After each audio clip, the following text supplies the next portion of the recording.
of how it worked out, and SLE obviously made another section for international kids. So SLE is usually 3 to 6 in the afternoon, which will be 4 a.m. for my time. But they're like, you know what, we're going to have a morning section, California time, for people who are not in America. So we have a section that runs from 7 p.m. to 9 p.m. now.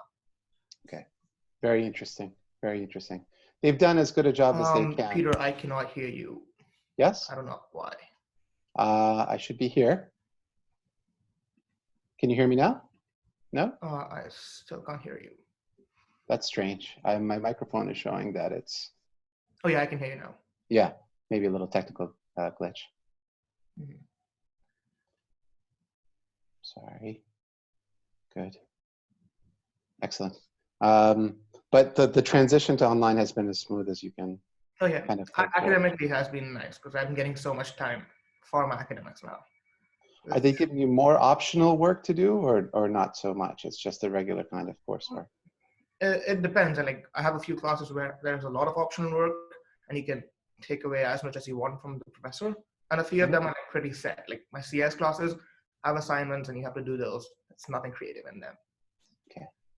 Do you have access to all the kind of materials that you need in terms of... Oh yeah, yes. we have an online library, yeah. Okay. For CS, are there any problems with CS in particular? To be very honest, I don't think any, so the CS lecture is like 700 people because it's like intro series. And not a lot of people go to lectures anyway. They watch the recorded lectures because CS is such a offhand process. Like you do it with your friends, not with the professor. Like you wouldn't expect the professor to have involvement in your education other than the lectures. So I don't think it's being affected at all by being remote. You haven't noticed any difference at all? I feel like the smaller classes, on the other hand, do take a little hit when you're not present in the same room physically. For those seminar style classes, are you having Zoom and people can still kind of interact in the same way or as close to the same way as possible? Yeah. And are you in any of those seminars right now? Well, the SLE is one of them. So we have a seminar for 15 people. One of them is our section leader. So it's very, how do I say, personal. It's very intimate. And it feels like that, even though it's over Zoom, because 15 people is fine. And all of us can have our mics on. All of us can have our videos on. It's not a problem. And these are people you obviously live with, though, and are already very close. I definitely know all of them, yeah. So they're familiar. They're friends now. Excellent. What did you miss most from Abu Dhabi when you were over there? I guess I miss my parents and the food here. I have to say that maybe they're watching. Whose food? Mom's food, dad's food, or both of their? Bob's food. Okay. They came both with you when you went to Stanford during orientation. And I think your dad had been there before? Or no, this was their first time. Both of them went for the first. I mean, you mean United States or Stanford? No, to Stanford. Yeah, it was the first time, yeah. Okay, very cool. Excellent. So I think we have more attendees that are joining us, and it's great to see the numbers to continue to increase. We're going to start in just about 5 more minutes. That way we can give everybody a chance to overcome any technical difficulties and to log in. Very good. Very good. How much notice did you get to leave campus? And was it you had to leave campus, or guys, we think you should leave? So it was actually mandated to leave campus after I left campus. So I took the decision quite early. My dad was freaking out because he thought that the restrictions in Abu Dhabi are going to get serious and they would not allow flights to come in. So he's like, you know what, let's just get out of there. I actually had a ticket for a week later, but he preponed my ticket. And he's like, it's so, please. Yeah, so the day I landed, 2 days after that, there were restrictions saying that you can't come in anymore. So I was like, wow. Wow. I I have a student that's at Columbia right now. He grew up in Bahrain, and he's essentially staying with friends in New Jersey because he did not want to come back to Bahrain. He made that decision himself. And obviously that option to come back is no longer available to him. It makes his life a little bit easier in the sense of his attending his classes and interacting with his peers, but it's a little scary to be trapped, I think, in the States if your family's here. And yeah, definitely. I was actually considering an option where I would just stay with my friends there And we were like, you know what, we can make this a commune kind of thing. We 5 of us, we can rent an Airbnb for 2 months and spend it out there. But it's just not feasible, because you're in a different country, you don't own the passport, and it's just the laws will affect you so harshly sometimes. And you're away from the family. So I took the decision to come back. Definitely the right decision in retrospect. Maybe. It feels like that. Do you have any international students at Stanford who decided to stay that were freshmen? Oh yeah, so one of my closest friends actually, Julian, is staying in the dorm, and he's the only one in the dorm. So I just can't imagine how hard it is for him. But he's taking it really well. He made it sort of a personal project to see how his mental health is and what thoughts he's having. So he's keeping a journal, and I talk to him almost every day now.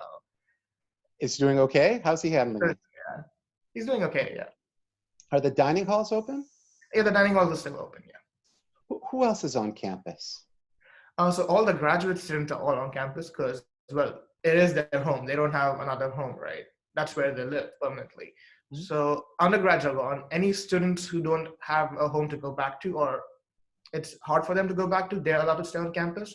And any international students who are stuck there are allowed to stay on campus. So I think around 200 to 500 kids are on campus right now. So not a small number, not an insignificant number.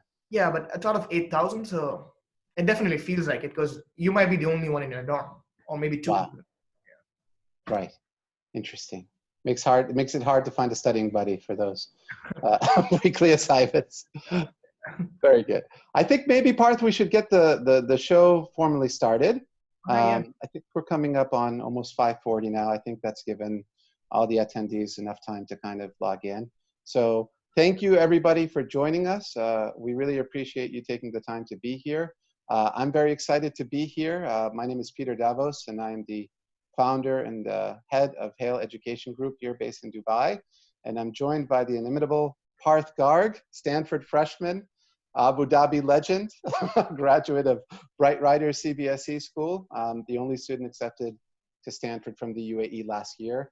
And what we want to do today is just have an informal conversation about Parth's experiences at Stanford, his experiences leading up to successfully applying to Stanford, and also leave enough time to answer any of your questions on any aspect of what we talk about, whether it's what did it take to get into Stanford, or what was your biggest challenge once you were there, and maybe, of course, Parth, you're going to share your insight as to what to expect when you get to the US, because I think every student, even American students, go through an adjustment period. I know I did. So giving your kind of, sharing your experiences will be very valuable to everybody that is attending and zooming in. So we're going to leave questions for the end. If anybody has a question, please put it in the Q&A box. Our colleague Nermeen, who's done a fantastic job organizing this webinar, will be moderating the questions, and then we will be calling on individuals to ask their questions live at the end of our discussion. So thank you again, everybody, and welcome, Parth. What's been the biggest challenge you faced since you've come back? You're now in Abu Dhabi. Obviously, the campus has shut down at Stanford. What's been the biggest challenge you faced since you've come back? I think it's a time difference. Like, it took a while to get used to it, but now it's fine. I've changed my sleeping pattern according to it. I think what's the bigger problem is, like, I don't have the same social life anymore. Like, I would stay up till 4 a.m. talking to my friends about philosophy or literature, and that just doesn't happen anymore because there's time differences, and like people are busy at homes, and not everyone has like connectivity to be on Zoom for like 5 hours. So that definitely took a hit, and I just feel like there's so many activities on campus that are like imminent to the experience of the freshmen that are not happening anymore. So you are part of a very special residential program that you had to apply to, that is a community of scholars, we can call them, and it sounds like it's a major part of your life at Stanford. So can you walk us through the program, what compelled you to apply, and what your experience has been since you've joined the program, and some of the events that you regularly participate in? Oh yeah, so definitely. I came out of a CBSE school, as Peter mentioned, and as a CBSE student, I never really did any hardcore literature, or basically any literature, and I had no contact to philosophy whatsoever.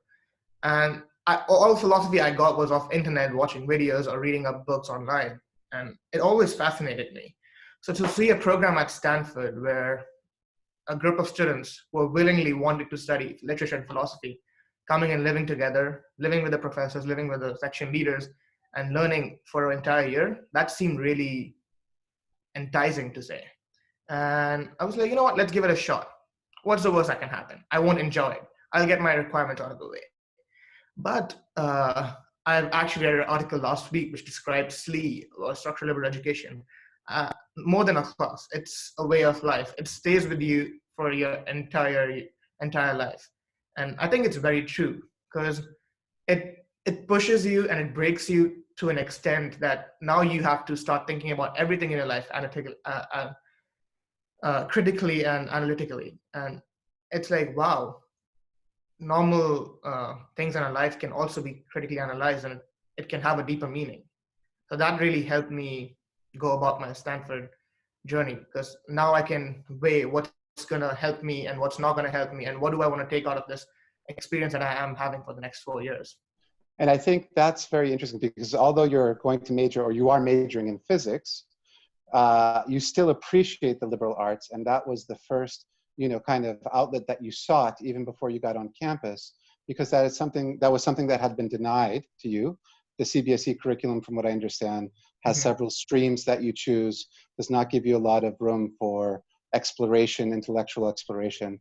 So when you have this opportunity, unlike many others, I would say, who are extremely focused, no, I only want to study computer science, you kind of grabbed it with both hands.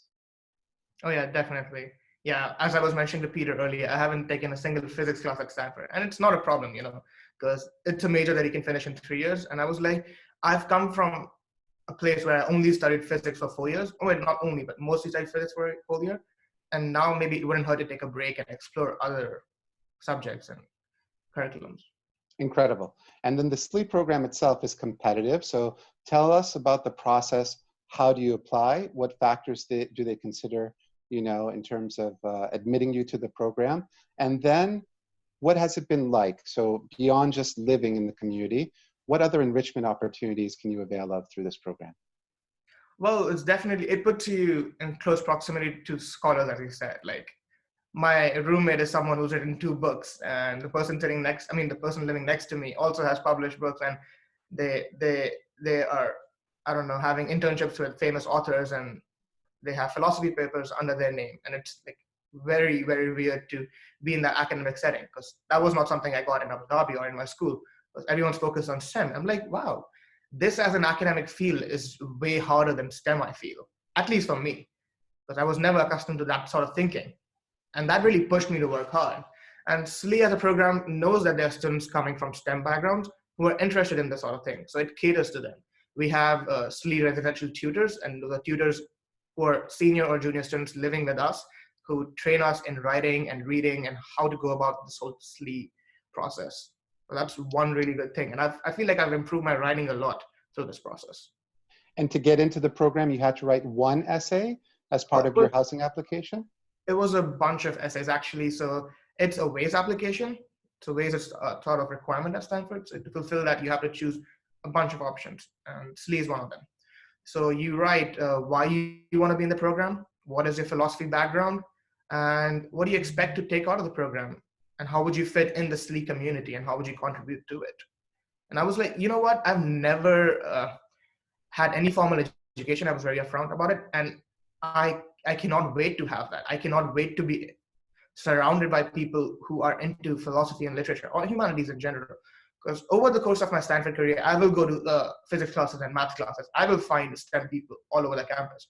But to have a community of scholars who are about deep thinking, I just felt like that was very important. And as a way of thinking for me as a cosmologist, I feel like philosophy is very important, at least philosophy of science. So epistemologically, I have advanced a lot over the past 2 quarters. And has that happened through the SLEEP program itself, or through the wider Stanford experience, or particularly through the SLEEP program? Mostly SLEEP program. So people say that Stanford is a bubble, and I would say SLE is a bubble within Stanford, but I feel like I'm embracing the bubble and I love it. Incredible. So I think that you yourself, though, you were not a pure STEM kind of oriented student even prior to applying to Stanford. So you had a strong interest in theater, and now you're minoring in theater. Is that Oh, correct? yeah, that's true. Can you bring us through the evolution where your interest in theater started in high school? What outlets did you find for that interest in high school? And how have you really kind of built on those interests now at the university? So it started off with my school's literature department. It wasn't very big, and it was just a few people interested in theater in general. So they would put up shows, and I acted in a few, I directed a few. And 11th grade, I took reins, and I started directing shows myself. I started training people. It went from street plays to full-fledged Shakespearean productions, and Wow. that sort of gave me a lot of experience. And I was like, you know what? I love this. I love to go on the stage and be someone else and be free of my own containments, and that was What very yeah. what skills did you learn through your theater experience?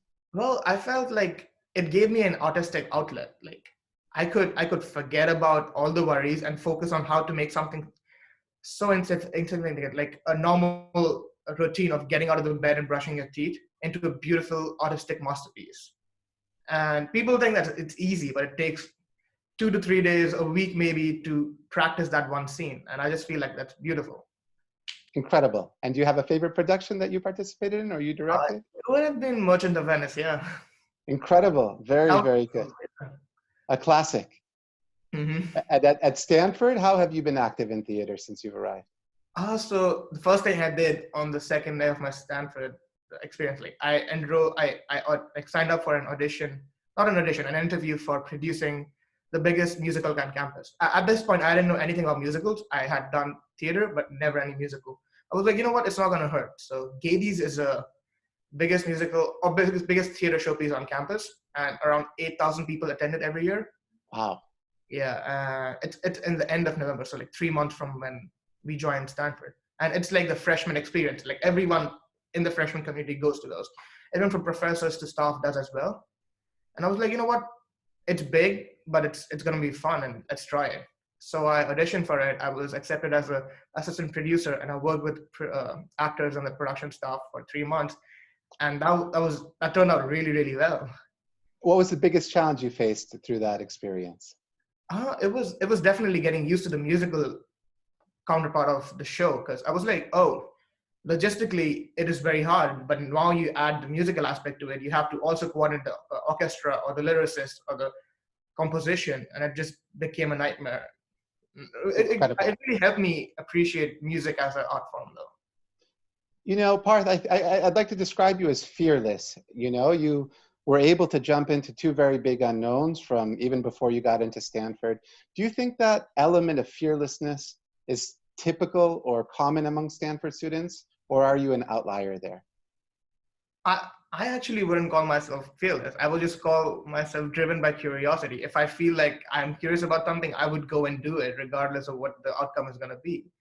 And I feel like a lot of students over there are like that. And it feels very nice to be surrounded by those people, because you're obviously seeing everyone taking risks and everyone going and doing what they love. And you ask yourself, like, what do I love?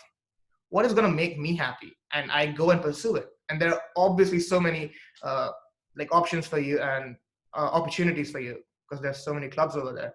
So you do There's find about 500 clubs there or so?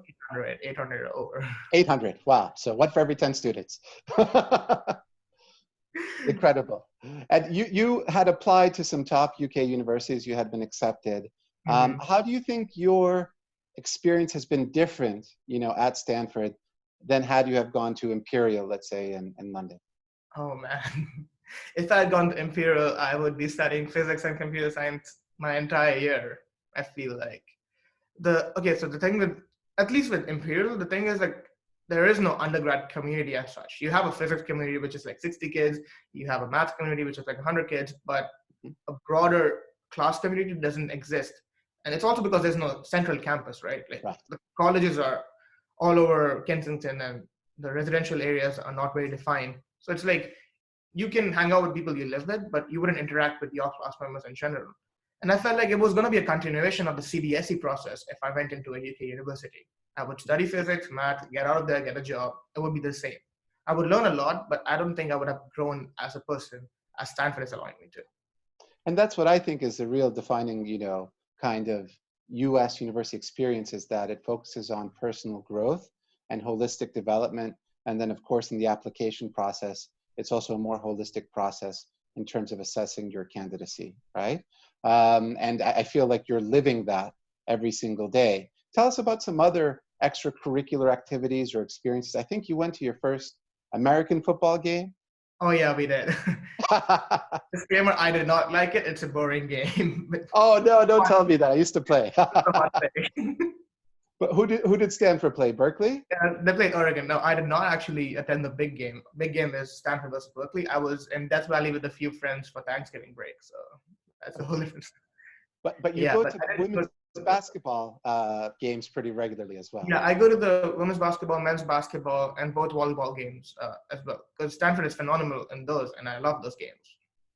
And what's the atmosphere like? Because I feel like so many students here have never experienced that kind of atmosphere, going to a big stadium, people are painted with the school colors, they're very passionate. So when you walked into that for the first time, what were you thinking and what did you see? Well, I certainly felt that when I was supporting India in cricket, right? Because I certainly have that passion for the team. But I never assumed that anyone would have that for a school team. And I was so wrong. People have a greater passion for their school teams, and sports is such a big part of their lives. So 2 days before going to Stanford, Stanford was playing, I think, USC in football. And the hotel I was staying in, like, had their TVs on. Everyone was watching that game. It was a college football game. And I was like, what's happening? But it turns out, even when you're out of college, people still love college football.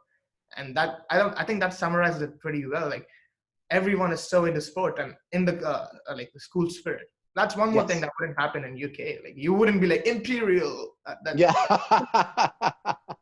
Incredible. Now, Stanford's famous for producing a lot of Olympic athletes. Are any of your classmates Olympians, and are you friendly with them? Yeah, I know 2 Olympians. I know 2 Olympian swimmers. Who are they? Well, one of the names is Ashley. I don't know her full name, and the other one's name is Jim. I also don't know her full name. I don't know them personally, but I know them. Like, they're in my class and they're famous. Incredible. That is bizarre. Like, wow.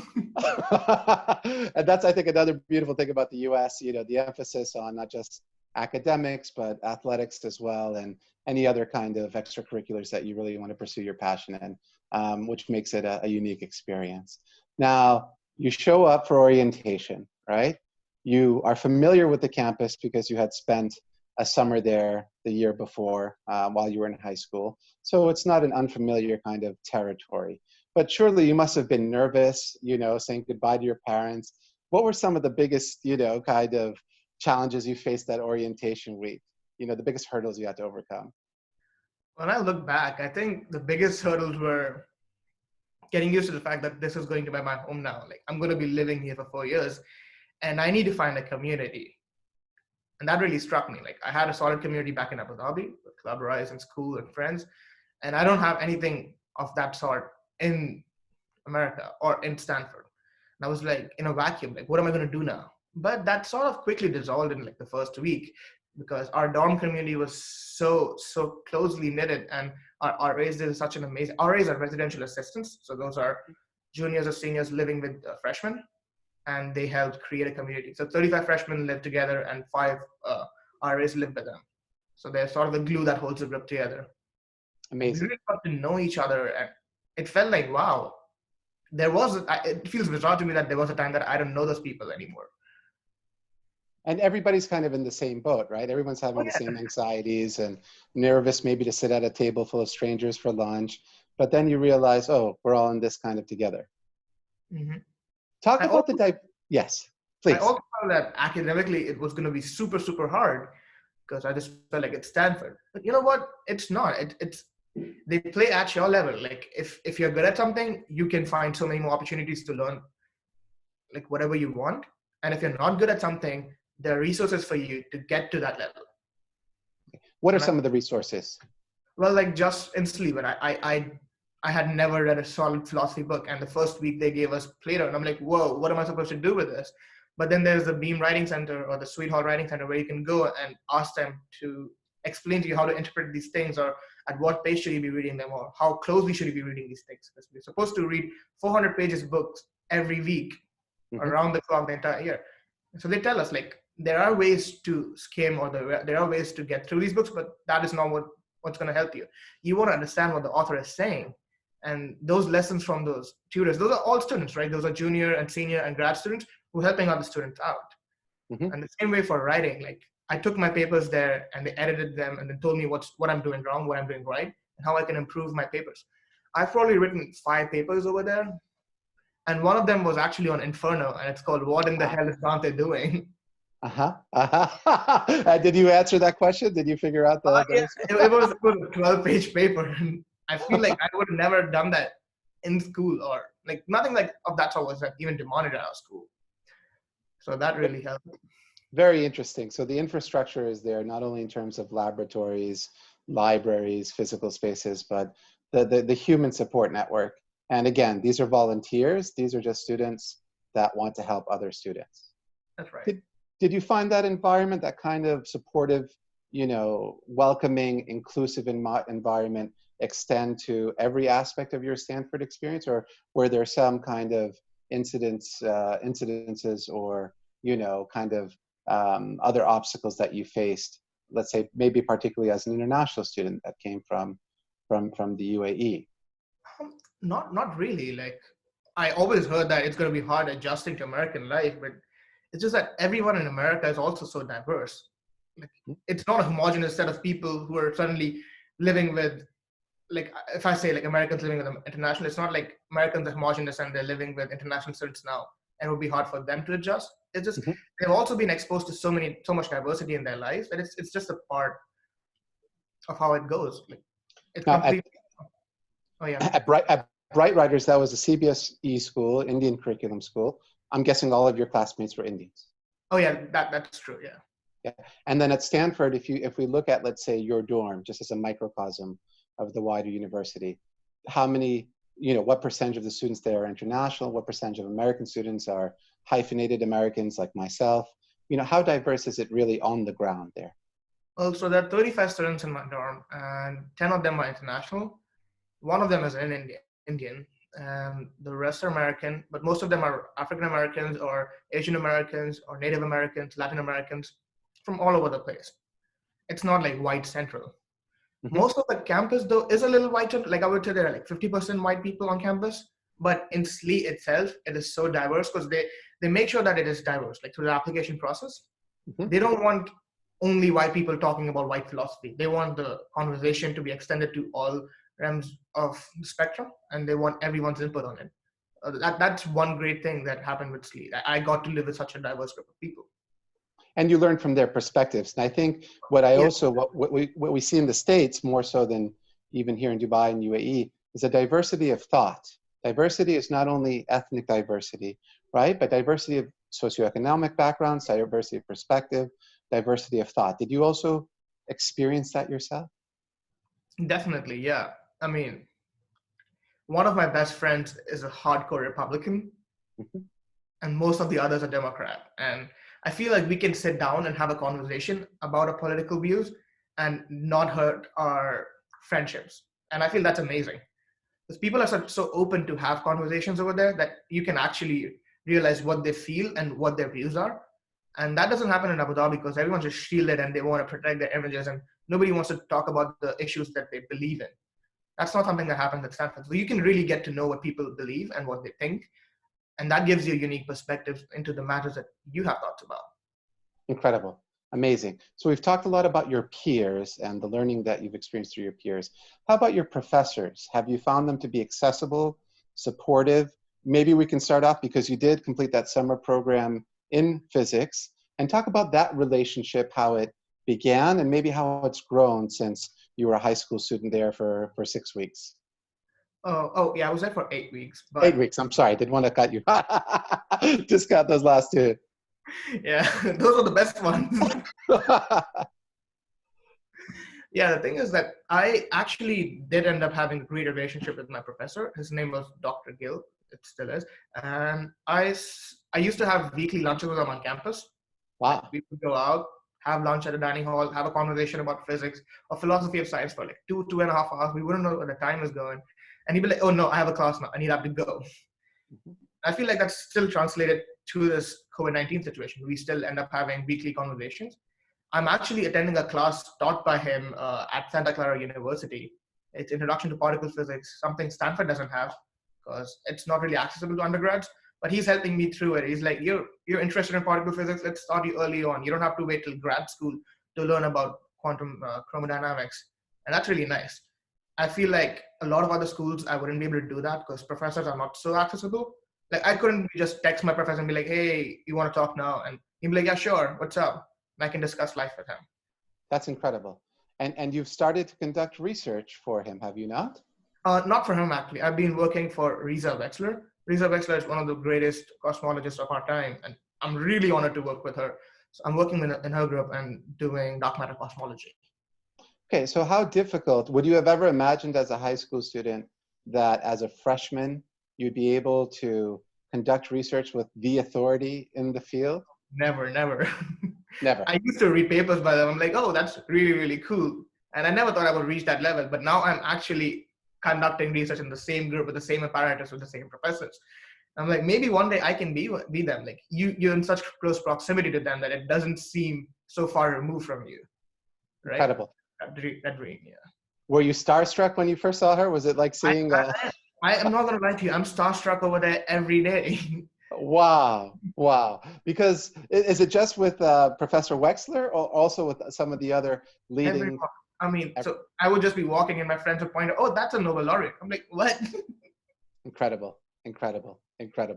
Unbelievable. It sounds like you've enjoyed your time there, which has obviously been, I don't want to say cut short, but we've had to adapt to the situation that we're all facing now. So in terms of your adaptation, we were talking a little bit earlier, you miss the social life, you miss your friends. How about what Stanford has done right in the time of COVID-19 in terms of instruction, class? What's going well? What has not been impacted as severely? Well, I definitely think the classes are being executed nicely now. Like they quickly adapted to the online curriculum and the online format. They're having tests online. Oh, so they did make sure that our mental health was given priority during the last weeks of the previous quarter, because so week 10 is when we have our dead week where everyone's just studying, and week 11 are our finals. And COVID really hit in week 9, and people were like, what do we do? Do we study for finals or do we deal with this? And Stanford's like, you know what, we're going to make all the finals optional because we also don't want to completely not have them, because there are people who've been waiting for their finals to improve their grades. So you want to give that option to them. But everyone else who's been affected by this, you don't have to worry about their finals. Deal with what's happening with you right now, and let's take it from there. And this quarter, they made sure that all the classes are not letter grade anymore. They're satisfactory and no credit. So you take them pass fail, so that anyone who doesn't have access to stable internet or like is having excruciating circumstances at home can deal with classes at this time. Very interesting. So it's been grades in back of their head. Very good, but it's been supportive, and the administration, it sounds like, has shown tremendous empathy and understanding as to what everybody's going through. Phenomenal. But I'm guessing you are, though, looking very much forward to set foot on campus as soon as you can. I cannot wait. No. Where's your first stop once you go back to Stanford? Where are you making it? I'm going to. So the thing is, I was actually directing a show to be showed in spring. It was going to be displayed in April, and I had been working on it for 2 months, and I've been putting my sweat and blood in it, and now it's not happening. And we've decided that the first day we reach back, we're gonna put up a show just for ourselves. We're not gonna invite any audience, just the actors and directors. We're gonna sit and watch the show. So we're going to the Memorial Auditorium, putting up the show for ourselves. Amazing. I hope you record it and you'll share it with us. It'll be wonderful to watch. Very good. Wonderful. And now if we shift gears a little bit and look at the road to Stanford. So last year, you were the only student in the UAE that was accepted to Stanford for our undergraduate study. This year, Hale, we had one student that was accepted, and I know of one other student in the UAE, and I think there may be a third. I heard rumors about it, but unconfirmed rumors about a third. So I think many parents and students who are attending this webinar are probably asking themselves, this is amazing, we've enjoyed hearing about the experience. How did you get there? How did you get in? So how would you answer that question? And that's always a tough question because there's not one thing that gets you there, right? It's a culmination of your high school career, which actually helps you. And it's your story, which you definitely have to portray in a beautiful way to them. You can have an amazing story, but if you can't translate it to admission essays, it's not going to get you anywhere. So that's definitely there. I feel like the biggest aspects of my application, though, were my interest in physics, my overall curiosity about academics, my community service, which was through Club Rise, and theater, with a bunch of other extracurricular activities. Yeah. So I think your Club Rise, please let everybody know what Club Rise is, and talk about the legacy that you've created with Club Rise, which I think so many students think about leadership in terms of, I'm president of this organization. They're focused on the title, but the impact is not really what they're focusing on. And then when they leave, there are initiatives that we've had, our students have started, but once they leave the school, those initiatives kind of wither and disappear. That has not been the case with Club Rise. So take us through what Club Rise is. How did you kind of conceive of it? How did it grow? And where is it today? Well, so Club Rise really started back in 2017, I want to say. Yeah, 2017. When one of my friends, Tanmay, were like, there are not a lot of volunteering opportunities in Abu Dhabi.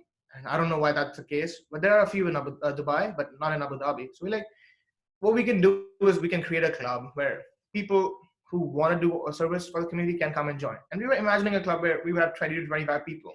So we ended up getting 10 people initially, and the word just spread like wildfire. And I don't know, in 2 weeks, we had 300 members in our club. Wow.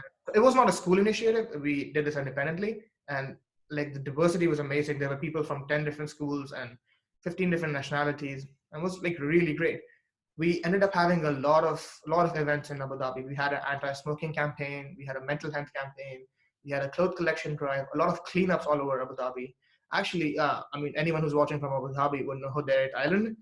Club Rise was the first one to clean it up and like make sure it was an island where you can have recreation. Incredible, amazing. And where is Club Rise today? Well, it still has have around 100 active members, and there are juniors or people who are in 11th grade right now running it. I'm not overseeing it myself, but I do give them guidance, and Tanmay is also actually involved. So Incredible. It's still very much active and it's still functioning. That's amazing. So it's a true legacy that exists now, even though, well, you're back in Abu Dhabi now, but when you were in Stanford, it was still continuing to impact, the environment, impact its members, impact many people, which is absolutely admirable. And I think, a demonstration of true leadership and the truest sense of the word. You also had a few other extracurricular activities. You had founded and organized the first TED Talk at your school. Oh yeah, that's true. Yeah, so TEDx was another thing that we thought would be really nice to have at a school because we didn't have so many extracurricular activities at school. So me and my friend Minna, we were like, you know what? Maybe we can apply for a TEDx license. We didn't tell our school before applying. So we were like, let's just apply. Once we get the license, we'll talk to our school. We ended up getting a license, and then we had to convince our school to give us some funds. We had to reach out to other companies to get funds. At the end, we did have an amazing event, and now they've had it for 2 years now. I mean, like there were 2 more editions of TEDx Club. Right. And I think that's a learning experience, that you can give to other students. Many students will complain, my school doesn't have enough extracurricular activity. We don't do that. But that's an opportunity for you to launch your own initiative. That is exactly, yeah. I mean, yeah, Bright Riders did not have any. The thing is, Bright Riders was only 4 years old when I was applying to colleges, and it possibly couldn't have a lot of legacy, right? Like nobody even knew about Bright Riders. So it was all basically on me to make sure that I went and got events in school or like did what I liked in school. Which is another kind of interesting kind of, part of the Parth story, whereas so many students think that I need to be in the right school in order to get into a top university. I need to go to a Dubai college, or I need to go to a British school, Al Kubayrat, or a JES, right? But it's not so much, the school can give you a set of opportunities, but also if you're motivated, you can create opportunities no matter where you are and overcome the obstacle of never having you were in the first graduating class at Bright Riders. No one had come before you, correct? What? You were in the first graduating class at Bright Riders. I wasn't, no. Okay. How many students had gone to US universities before you had applied? Virtually none. Virtually none. Okay. So you were a pioneer. So you weren't, basically, banking on a track record that the school had sent so many kids every year. Did you find that that was an obstacle for you or an opportunity or both? Um, it was more of an obstacle because I had to get my counselors accustomed to US applications in the first place. I got my school to have a seed code, and that was a hassle. It took 2 months of pestering to the principal. It's like, fine, we'll apply, and then they got a seed code, and that actually helped because that puts your school on the map for College Board now, and Yes. colleges can like look at your record at the school and have certain securities that this school actually exists and is functioning. Well, yeah, those things were really hard. But I also feel like just the fact that there was no previous record was meant that I could do whatever I wanted and set the record myself. Like there was no set formula to follow. I didn't have anyone to look up to and be like, oh, that's what I need to do to reach Stanford. And I feel like if I did have that, I wouldn't be at Stanford because not having anything really forced me to voice my own opinions and find my own passions. Mm-hmm. And I feel like that's a big part of the application. And I think so many students too try to reverse engineer the process and say, will this look good on my college application? Should I participate in community service just because I heard it's required? But you were free of all those constraints, and it seems to have worked out for you. Oh yeah, I didn't even know that I wanted to go to US for education till like a year before the applications were due. And I was like, oh, maybe US is an option. Till then I was planning for India, and none of these activities would have helped me to go to India for studies because they don't really care about extracurriculars. So I was just doing them because I was passionate. I didn't have the college mindset within me. And what helped you pivot towards the US, away from India, away from the UK? It was just the fact that I wanted to do cosmology and I wouldn't have so many opportunities in India. And the fact that I didn't want to get stuck in engineering or just one field of subject. You could not be placed in a box, right? And in the US, you could kind of redefine the box and make it an octagon or a circle. And it seems like you're doing nothing around me. Phenomenal. And it seems that you're very happy with your decision and the experience so far. I think a lot of people are probably wondering, okay, what were your grades? What were your standardized test scores? How much of a genius did you actually have to be to get in? And how much of a role do you think that played? Because I think there's also a misconception that grades are the most important thing, and without perfect, you don't have it. But I think you also know 80% of students who apply to Stanford with perfect SATs don't get in. I know, yeah. So bring us through your educational background, your kind of academic achievements. So I was always strong academically throughout 9th grade and 10th grade. And I did have good grades in 11th and 12th as well. I was constantly a valedictorian in school. But more than that, I feel like the fact that, how do I put this? It was just more than that. I had to demonstrate my academic curiosity through my essays more than my grades. I feel like grades are sort of a filter for the college. Like if there are 40,000 students applying, they want to filter out the 10,000 applicants who couldn't show their academic standing through their grades. After that, it doesn't matter if you have a 3.5 GPA or a 3.99 GPA. What matters is it a rise in curve? Can you explain your circumstances? Can you show that you took hard classes at school? Can you show that those were the hardest classes at school and you challenged yourself academically? And can you show that did you go out of your way? Right. That's what matters. To demonstrate the intellectual curiosity, which is the determining factor for students. There are many high achievers, as we both know, that have the grades and have the test scores, but they don't have many layers to their personality, or they don't have a true passion for their interest. They're not seeking out knowledge, right? And I don't think those students obviously get in to the top universities. But I also think too, what you said is very true. Grades are kind of like a box that you tick, right? Is the student academic? Yes. Academic rigor, another box you tick. Standardized test scores, important, but a box that you tick. If you have a 1550, there's no difference between a 1550 and a 1600. Exactly, yeah. So I think many parents and some students focus obsessively too much on standardized test scores. Now, it is an important factor, but to an extent, right? That's true. I actually did have the chance to look at my admission file, and that was very enlightening. And as you said, these are boxes. So they look at your academic scores and they check and they give you a ranking.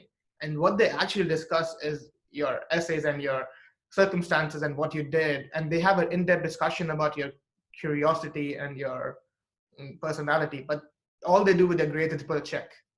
Mm-hmm. Mm-hmm. And the meat of the majority of an admissions officer's time is spent reviewing the essays, about 75% of the time. Now, Stanford had how many essays? 5 essays, including the Common App personal statement? No, it had 13. 13? I should know this. Some were short answer questions, however. Some were just a word, right? Like well, there was one which was 5 words, and there were others which were 50 words, and then 150, 250, and the Common App. Yeah, so the short answer questions, I remember I had a student with describe yourself in 5 words, and he just wrote rebel or rebellious. He just wrote one word. And then there was another one, what moment in time do you wish you could travel back to and be present for? Do you remember your answer to that question? I do. I think I wrote about, so George Mallory was this mountaineer who was really famous in the 19th century. Well, not really famous, but he was at the pinnacle of the at the pinnacle of the climbing scene. Yes. And so it was rumored that he led 2 explorations to Everest. The first one was not successful. The second one was when he died. And in his letters to his wife, he said that I am going on the final ascent to Everest, and I would bury your photo under the peak or under the summit once I'm there. And they found his body in 2008, like 50 meters below the summit, without the photo. He had all his equipment without the photo. So it is widely speculated that maybe he was the first person to climb Everest. And it's just that I'm so fascinated by his life in general and how curious and passionate he was, and how he traveled the world and he defied the laws. So I was like, maybe I just want to go back and witness that moment. What happened to him that night when he was climbing Everest? It was 3 a.m. in the morning. He was with a Sherpa. It's super interesting. Incredible. Well, I think you're following in his footsteps in many ways. I see some parallels between the two of you. That's an incredible story. Amazing, amazing. What advice would you have? It's interesting because you had joined us during the Ivy Insider, the last panel discussion we had, as a panelist with other students that had been accepted to MIT and Penn and other top universities, and you shared your experiences there. But you had also joined as an attendee the year before. You're a member of the audience. And did you ever imagine that you would be up on that panel answering the questions the following year? I mean, to be honest, before the event started, I did not. But like during the event, someone did say that you're sitting right there. It is very possible that you're going to be sitting right here next year. And I was like, maybe that's right. Maybe I can. Incredible. And when you finally got the acceptance, because you had applied early to Stanford, right? And you were deferred, like many students. Actually, I had a student this year also who was accepted to Stanford. He was deferred early. It doesn't mean that it's the end of the world, but how did you take that news? How did you process it? Emotionally, what were your kind of, range of reactions from getting the initial deferral to maybe and then ultimately getting in April, 5 months later? Well, so it was really hard in the beginning because Stanford was a school that I set my heart at. So in the beginning, I had the option to either apply to Cornell ED, which I thought would be a little easier to get in. But I was like, what if I get in? Then I have to give up on Stanford. And that was not something I was ready for. So I was like, you know what? Leave that. I'm going to apply to Stanford and see what happens. And I was really hoping to get in. And when I got the deferral letter, I took it as a rejection. I was like, you know what? I read the stories. They defer 80% of the people, like Harvard and Yale defer 80% of the applicants in the early round, and nobody gets in from there. There's just a soft rejection. They don't want you to be heard. But then 2 days later, I read something that said that Stanford only defers 500 of its applicants, and they take 150 of those deferred applicants. And I was like, whoa, those are good odds. Those are better odds than to start with. So yes. maybe if I continue doing what I've been doing for the past 4 years in the next 3 months and show that to the admission officers, I can get in. And that's what I did. I did end up winning 2 competitions, and I did end up doing a bunch of volunteer service. And I sent those proofs to Stanford. They accepted me. And I think that's very important in terms of taking a healthy approach to the admissions process. I'm sure everybody here listening, and we're going to open the floor to questions from parents and students alike in just a little bit, and Nermeen will moderate that, is probably thinking, wow, this guy got into the most selective university in the US with a less than 4% acceptance rate. He must have gotten in to everywhere he applied to. Is Oh that no. the case? No. No, no, no. It is a misconception, assuming that all colleges are the same and getting into one means getting into the rest. No college accepts you for only who you are. They accept you based on the fact that if you will fit in that university. I was never expecting to get into Caltech because Mhm. I do not have the Caltech personality. I am not a student who will only study physics, research physics, and spend 24 hours of my day on physics. That's what Caltech needs. So I never applied there. So I knew Stanford was the perfect school for me, that where I could be curious, where I could be artistic, where I could voice my opinions. And I guess Stanford saw that. Other schools did not. I got rejected by Harvard. I got waitlisted by Yale or Penn. And you will end up where you're meant to be. Good. Amazing advice. And it's that concept of fit that we keep talking about. But maybe you can build on that a little bit, expand it. What does fit actually mean? You talked about personality. So what does it mean to you? And why was Stanford a good fit for you? And how did you demonstrate that? Well, it mainly came from the summer that I spent there and the Stanford students I interacted with. And it just turned out they were so multidimensional. Like there was not one aspect to their lives that like they were, I don't know, uh, devoted to. It was a bunch of things that they were doing. They were interested in so many fields. They were interested in so many aspects of life, and they were excelling at all of them. And I feel like that's what I want to do. There's not one aspect of me, and the school is the same. It has a phenomenal research array and research faculties. It also has one of the best performance study department. Like TAPS, the Theater and Production Studies department, is phenomenal. Like they have amazing productions. They have great film studies programs, and I was like, wow, this is a school which has both. It has sports, it has policy, it has economics, and it is really good at all of them. And that's what I want to do. I want to learn everything. And what's your advice to those parents and students focusing exclusively on the rankings and looking at a list from US News or the Times, higher education? Tell me what you think about that approach to choosing your Honestly, college. if even if Stanford was at rank 20 or 30, and if I ended up getting in Harvard or MIT now, I wouldn't change my mind. I would still go to Stanford. It is mainly about finding the school that would be amazing for you. I did want to study in California because I like the sun. I did not want to be in snow all the time.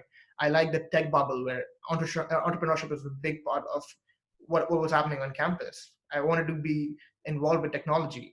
I feel like that really helped me decide Stanford. So you need to find the school which will be perfect for you and then work towards that.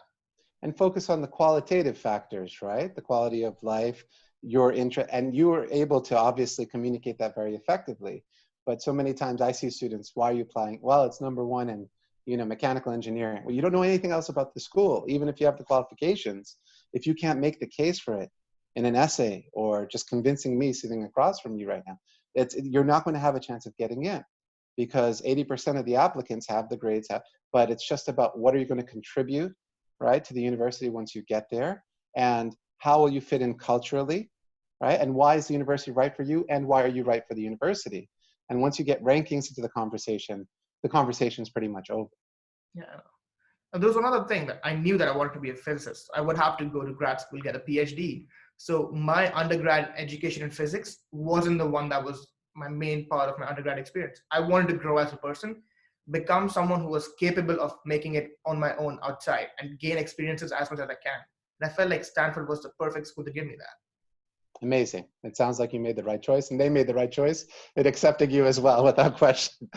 Incredible. With that, I think we should move over to Q&A now. I believe there are some questions that have been posted, and Nermeen, if you don't mind moderating the question and answer session and maybe calling on the participants to ask their questions, that would be greatly appreciated. So I'll hand it over to you. Cool. Hi, everyone. Thank you. So the first question, it's from an anonymous attendee, so I'll read it out. And Parth, this is directed to you, so maybe you could answer this one.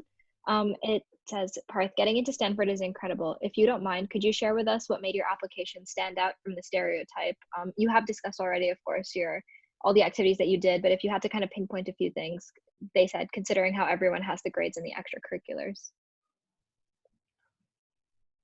All right. So a few things. I mean, I feel like physics was a very big part of my application. I did have a paper with one of the professors at Stanford who wrote a who wrote a recommendation letter for me. I did represent UAE in the Asian Physics Olympiad in 2018. That was in Vietnam. So I was one of the 4 students to represent UAE. That was really nice. And I had a research thing going on with a professor at NYUAD. He was actually the head of physics department there, who also recommended me to Stanford. So those things culminated in my physics application, and they knew that I was someone who was serious about physics and becoming a cosmologist. Parth, if I can also ask you, how was Hale able to assist you in the most challenging aspects of the process that you personally faced? Well, it was definitely with the essays. Like I did not have a clue about what to do with them. The CBSE definitely did not prepare me for those. And you guys showed me that it's not about just answering those questions, but it's about telling a story through those questions. Yeah, you have this opportunity to directly talk to the admission officers, right? And you have to make most of it. And that's what Hale helped me do. It also like helped me reach out to professors. Like Hale was the one who forced me to go to the summer program. They were like, you need to do something productive with your summer, right? I ended up joining the process very late, but I still managed to get 1 summer at Stanford. And that really transformed my whole application. And so Tim was the one who was helping me out. He was a consultant at Hale, and he kept asking me, what are you doing this week at Stanford? Like you have 8 weeks, you have to make the most of it. Again, we have a purpose, we need to move forward along with it. And he was the one who encouraged me to have a relationship with the professor, reach out to him again and again, get the recommendation letters, get everything in order. Yeah. What advice do you have to students now who are juniors, who obviously have seen their summer plans altered and impacted by COVID? We're trying to encourage them, this is an opportunity, right? Make sure you're not complacent and don't think you don't have to spend. So what advice do you have to the younger students who are saying, well, I can't go in person. I can't go to Stanford on campus. You know, I'm stuck here in the UAE. What do you tell those kids? I think COVID-19 gives so much opportunity for younger generations. Like there is so much innovation to be done. Like these are circumstances that we never foresaw, and these are circumstances that we never would have thought were coming, right? So we don't have the solutions to them. I feel like there are so many young entrepreneurs there who can make the most out of it. I feel like that would be really amazing. You have so much time on yourself, and there are things that you want to learn. There are online classes all over the place. Like you can find tutors everywhere. You can learn as much as you want. There's time to reflect on your life. There's time to understand what you stand for, like form a constant set of values for yourself. Oh, I should have dynamic set of values. But there's so much self-growth that can happen in these times. And I feel like that's as good as anything else. Amazing advice. Incredible. Thank you. Nermeen, you have another question? Yes, so this one is from Rebecca. Rebecca, I'll just unmute you so that you can ask your question live.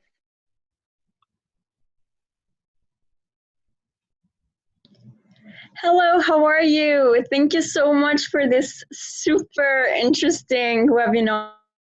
I have a question. I'm trying to get into STEM, into physics, into chemical engineer.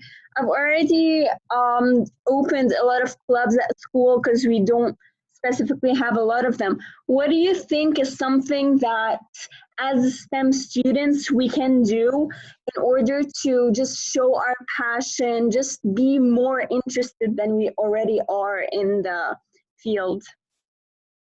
I guess I was telling this to Peter earlier, but there's this really nice quote that I heard at Stanford. It's about how STEM students are in high school are so used to consuming knowledge, and we are the knowledge consumers, right? You need to show the university that you are someone who can produce knowledge now. You can make innovations, you can come up with amazing research, you can enlighten the world. I feel like if you can show that to universities through your activities or your endeavors, that will really help you with applications. We also had a student from Jumeirah College some years ago who had created a science journal, which was incredibly well put together. And she enlisted the assistance of 4 or 5 other students to contribute pieces, physics, chemistry, biology. And she did an amazing job, and she submitted that as part of her application. She ended up enrolling in Caltech. She was considering both Caltech and Princeton. So I think there's lots of different outlets, right? Beyond just your regular classroom learning, your edX and your Coursera courses. But it's just about, again, connecting your interest and your passion with an opportunity that either exists, or if it doesn't, even create one, like what you were able to do with Club Rise. So thank you for the question. Nermeen, can we go to the next question? So this one is another anonymous one, so I'll just read it out. What is the caliber of computer science majors at Stanford? To your knowledge, what have they accomplished or are in the process of accomplishing?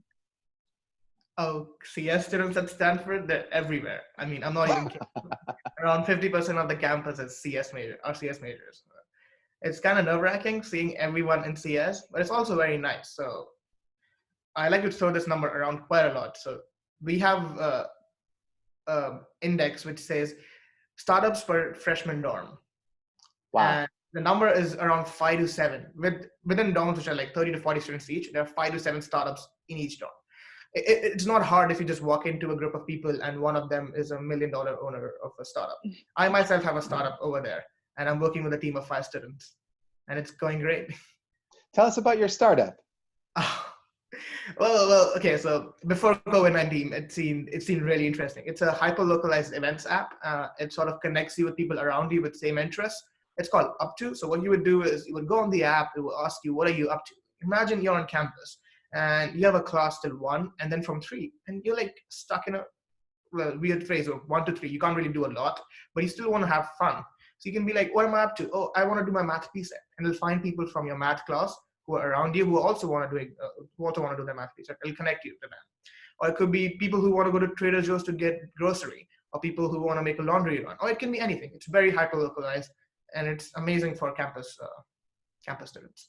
Do you promise to invite me to the IPO launch party? Hopefully I will. Okay, it's on the record here. We've recorded this. That's incredible. And then one of our other students, again, kind of following up on this question, who is going to Stanford, who was accepted to Stanford, he also had a very successful app that he developed while in high school, a carpooling app for parents who are bringing their kids to school, which he also had a successful exit, right? He sold the company for stock. So I think that's very much part of the culture at Stanford. And maybe students that have app ideas that have been hesitant to develop them should just jump in with both feet and not be afraid to fail, right? Or to execute, especially, as you said, there's so much time now.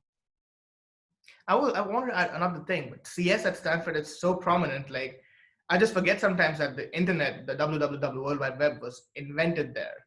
The transistor was invented there. We have Hewlett and Packard, we have Google, we have a lot of Facebook, I mean, not Facebook, okay, so Instagram, Twitter, Netflix to all come out of the same campus, Snapchat to come out of the same campus. And all of these in the dorm startups. It's like amazing. Incredible. Amazing. Very good question. Thank you. Nermeen, can we go to the next one, please? So this one is from Kamal. I'll unmute you, Kamal, as well, so you can just ask your question live.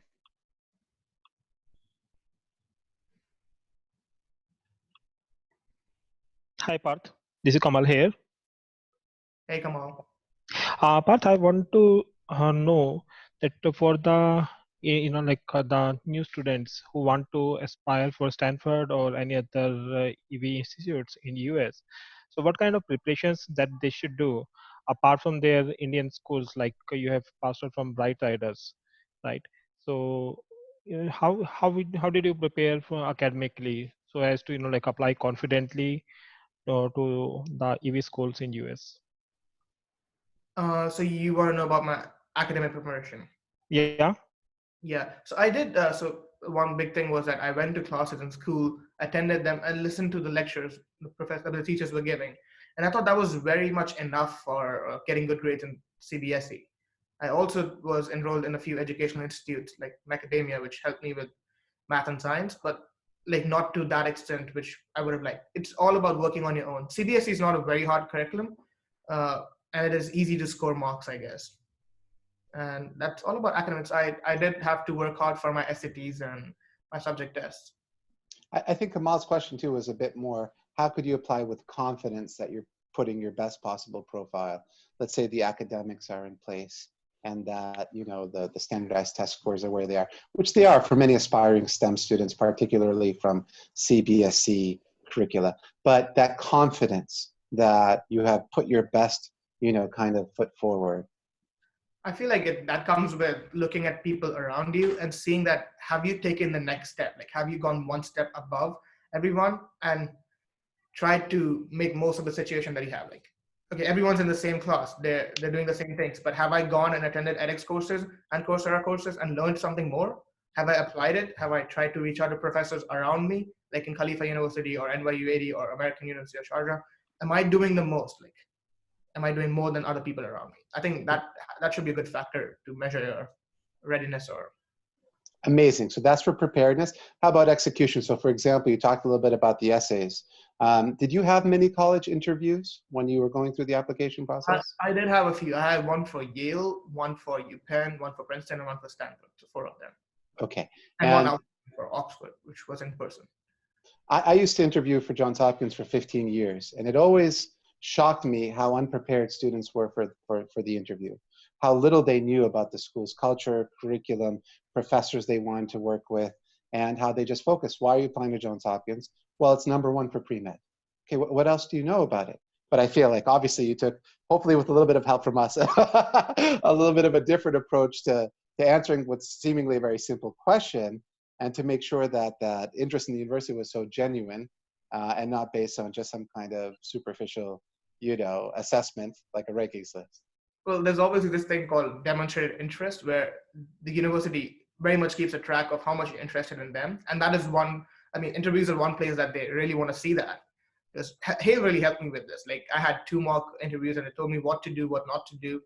And it really comes down to how much you know about the university. Like, when my interviewer asked me why I want to go to Stanford, I was able to give him a 20-minute detailed breakdown of what I would do there and what are the specific clubs and classes that I want to take, the specific professors I want to meet, and what research clubs or research groups that I want to be part of.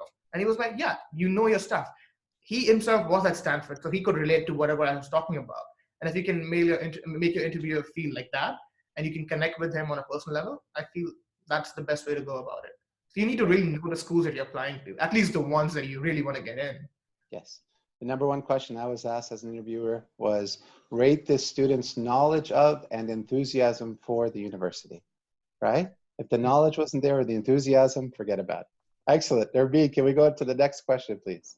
Sure. So this is another anonymous question. Maybe Peter, you could speak a little bit to this, but it's how does not applying for financial aid affect my chances of admission? That depends on the university, right? So you have some universities that are completely need blind in the admissions process. It also depends on whether you are an American citizen or not. There are about 20 universities in the US that treat domestic applicants and international applicants in the same manner in regards to allocating financial aid and assessing financial need. Some universities, such as Yale, for example, consider families to be needy, even if they make up to $250,000 per year. And aid plays no part in the admissions process at all. You only talk about aid after you get in. There are other universities within the Ivy League that don't have those kind of financial resources, such as Brown, or Dartmouth, right, which is need aware. So you have to be very careful. It's a university case-by-case basis. If you are looking to mitigate the cost of your education, then you are going to probably have a better chance of getting merit-based aid, which is awarded irrespective of nationality, income, and awarded just on your merits. Over the past 5 years, we've helped students get over 175 million dirhams in merit aid, which is a huge amount. But the Ivy League schools only offer need-based aid. There's no merit scholarships there. And your ability to secure that aid is based only on one factor once you get in, and that's your family's income. But it could play a role in the admissions process, and it will play a role in most of the schools, with the exception of just about 20 of them. So great question, and thank you. So on to the next one. So Parth, you mentioned that you wrote 2 research papers with one at NYU.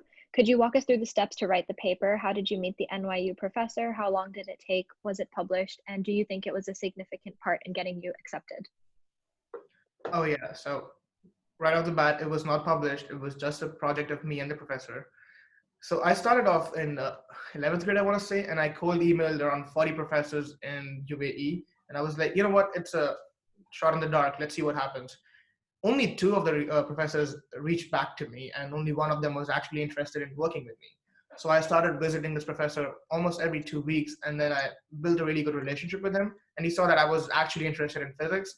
He he then gave me projects to work on. He gave me textbooks to read, and he taught me how to code. And then we ended up working on a problem together. It was the Sunyaev-Zel'dovich effect. I don't know if you know that, but it's a basic cosmology effect, which is based on the cosmic microwave background. And we worked on it together for over a year and had made a paper after that, which I did send to Stanford. I think that was a very big part. The paper with him and the paper with my Stanford professor. Both of them did end up giving me recommendation letters, if not anything else. And I could show that to Stanford. Okay.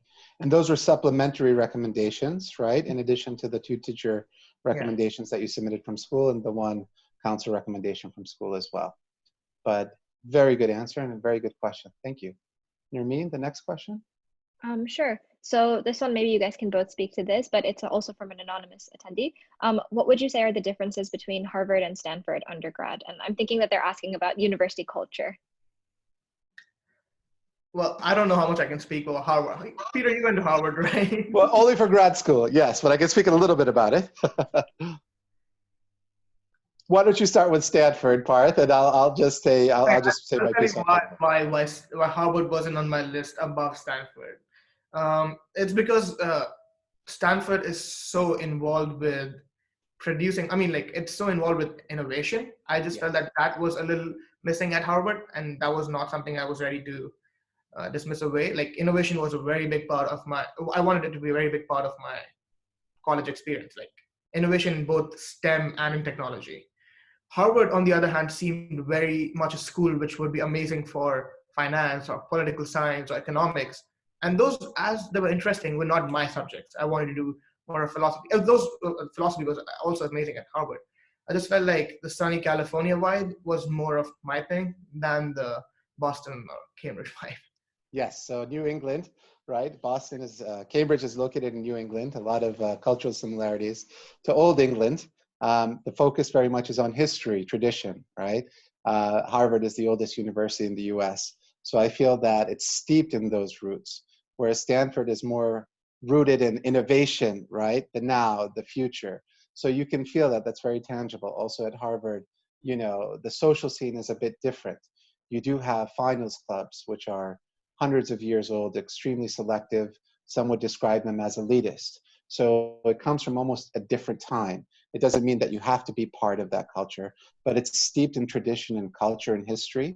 And for some, they can find that stifling.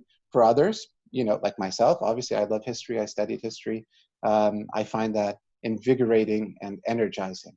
But it's about that fit, kind of, again, you should be able to understand what makes them different. And as Parth, as you said, many students prefer Stanford over Harvard because of that laid back vibe, right? The California sun and the proximity to the valley. But for the finance students, like you said, if you want to go into investment banking, maybe Harvard. Harvard would be a choice. Harvard's a better option. I do want to say Mark Zuckerberg was an anomaly. Do not go for Harvard if you want to go to CS. Yeah, well, they're trying now. They received a huge donation, right? For the School of Engineering, $350 million, I believe, just a couple of years ago. But still playing catch up to their neighbor down the road, right? MIT, and still playing catch up for Stanford. So my friends actually did make a diss track. It's called Howard Diss Track, and it has 2 million views on YouTube now. So you just go look up Howard Diss Track, yeah. Incredible. And these are in my dorm, and I was like, what? Amazing. Well, I think Stanford students do have the bragging rights. Ever since Stanford's acceptance rate dipped below that of Harvard's, I don't know, 5, 6, 7 years ago. So yeah, you're wearing the crown now. Excellent question. Thank you. Nermeen, can we go on to the next one? So the next question, also anonymous. Stanford Superscores SAT and ACT. Did that help you with your application? So I took the SAT twice. The first time I had a 1510 and the next time 1540. And Superscore didn't really help me because both time I had 800 in my math and then only the verbal part was different. So Superscores is very nice, though Stanford doesn't allow you to only submit your highest score. You have to submit all your SAT scores. That is one thing that Stanford does differently from other schools. But then again, as I said, I guess 1400 or 1450 is the filter, and after that, it doesn't really matter. But I do know people who got in with a 1300 or a 1250, and these are not even athletes. It just happened that they're not good test takers, and they were able to explain that in the applications. Incredible. Parth, a quick question on that. You've seen that many universities, but not the Stanfords and the Harvards of the world, but the UCs of the world and the Tufts of the world have gone test optional for this upcoming application cycle. What are your thoughts on some students in the UAE? I have my very strong opinions on how they're approaching this, are seeing this as an opportunity to say standardized test scores don't matter. But I don't think they understand the difference between test optional and submitting scores if you have the opportunity. So Exactly. what's your... They made this only for people who can't access tests, so that it's not a burden for them, or that they don't have to go out of their way. But if you, as a student in UAE who is not affected by COVID-19 or by any other circumstances, has the opportunity to just go on a Saturday or Sunday, take a test, and you haven't, then that shows that you're not serious about the process. And more than that, even if you don't take the test, like test score didn't matter as much before, they don't matter yet.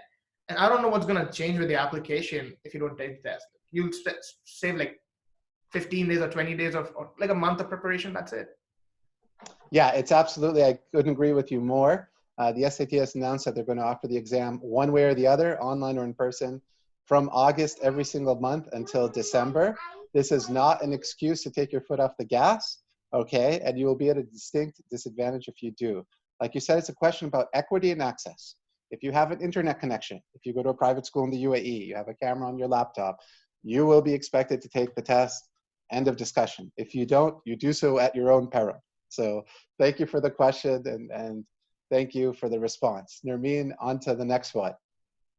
Okay, the next question is kind of going back to the NYU research paper experience that you talked about. They're curious about the Stanford research paper experience and how was it different in the steps that you had to take to go about that? Well, so I wrote both of them simultaneously, and they were pretty much similar. Stanford one was a little harder because it was remote, and I had to reach out to my professor in odd hours of the night so that it would work for him. But other than that, I worked on my own, went through the textbooks, and it's not really hard. Like, it seems very daunting at the beginning, but once you start writing papers, it's like, yeah, I have to understand what's going on, make my own inferences, apply formulas, and maybe reach out new conclusions and see what they are. Maybe they won't make sense, but it's your own work, and that's what a paper is all about, your own work. Amazing. Thank you. I think we have time for 2 more questions, Nermeen. We've got one more question left, and it's just, how do I contact counselors like Tim? Well, we have many counselors at this team. I'll pretend not to have my feelings hurt. Well, you can send us an email, info@haleeducation.com, and be very happy to meet with you and help you the same way we help Parth and many other students, including the student that will be attending Stanford this year, and about 20 or more that got into top 10 universities. So yeah, feel free to reach out to us. I hope everybody has enjoyed this Q&A and this interactive webinar. We will have a series of webinars on different aspects of the university process, featuring other students as well, and featuring other counselors who will talk about test prep, who will talk about sports recruiting, and who will talk more about admissions. But if you found this interesting, please let your friends know. This is recorded. We will be posting it. Parth, thank you very much for your time, your inspiration. And if you could leave us with a closing thought. I don't know.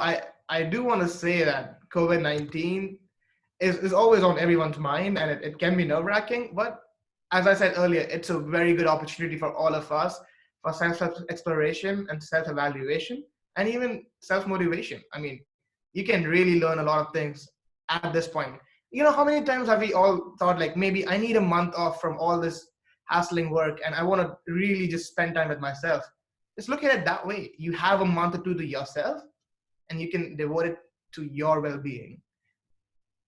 So make the most out of it. Don't use it as an excuse to be complacent. Yeah, that's true. Incredible. Thank you. Thank you, Parth. We look forward to seeing you again soon. Keep up the great work. Again, don't forget about that IPO launch party. I will see you there. And thank you, everybody else, for attending and Zooming in. Have a great evening, and we'll see you soon. Take care, my friend. Bye-bye.